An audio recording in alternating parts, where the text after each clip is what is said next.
Bismillahirrahmanirrahim. Assalamualaikum warahmatullahi wabarakatuh. In this video, I will proceed to show you how to complete the square. So we need to realize that completing the square is totally the opposite of expanding square. Alright, let's start off with this example here. When you expand the square, this will become square the first, so x squared, 2 times, so plus 2x, square the last, so square the last here is plus 1. When you want to go to complete the square, this will be totally opposite of your expanding square. So what will happen with square the first, this will become square root the first. What will happen with 2 times, this will become divided by 2.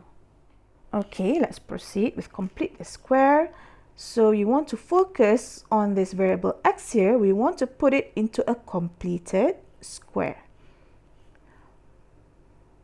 For the constant plus 1 here, this one we don't have any variable.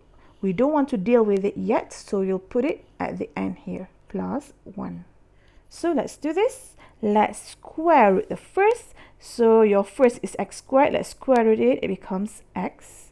And then we want to divide by 2. So let's divide plus 2 with 2. So divide by 2, it becomes plus 1. So let's try to expand this back. Square the first, we have it here, x squared. 2 times, we have it here, plus 2x. But for square the last, which is plus 1, we don't have it inside the variable here.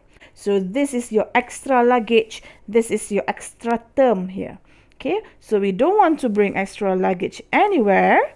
Therefore, we want to minus it back.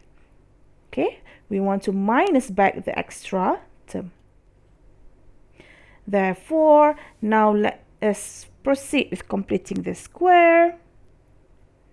Let's rewrite back x plus 1 in our completed square. And the next step is let's finish off the constant here. Minus 1 plus 1. Let's solve this. This is just equal to plus 0.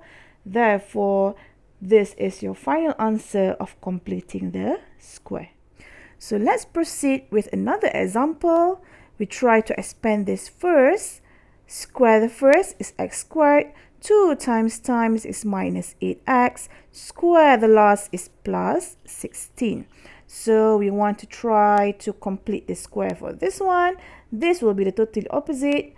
For square the first is square root the first. 2 times will be divided by 2. So let's focus this here. You want to focus on these first two terms to put it into a completed square. The constant back here, plus 16, we don't want to deal with it yet. We want to put it at the back, plus 16. So let's start to square root the first. Square root the first will be x. Then divide this term by 2. Therefore, minus 8 divided by 2 is minus 4. So let's try to expand it back. Square the first, we have it here. 2 times, we have it here, minus 8x. But for square the last here is plus 16. We don't have plus 16 inside this variable here that you have just completed. Therefore, this is your extra term, your extra luggage. We don't want to bring it anywhere nearer here. Therefore, we minus it back, minus 16. Therefore, let's rewrite back our completed square here, which is x minus 4 squared. And then the next step is we just want to solve this constant here. Minus 16 plus 16, this will become 0. Therefore, this is your final answer, x minus 4 squared, for completing the square. We can always retake our answer by expanding this back. Square the first, we got it here. 2 times, we got it here, minus 8x. Square the last is plus 16. That's why we said that expanding and completing the square is the opposite of each other.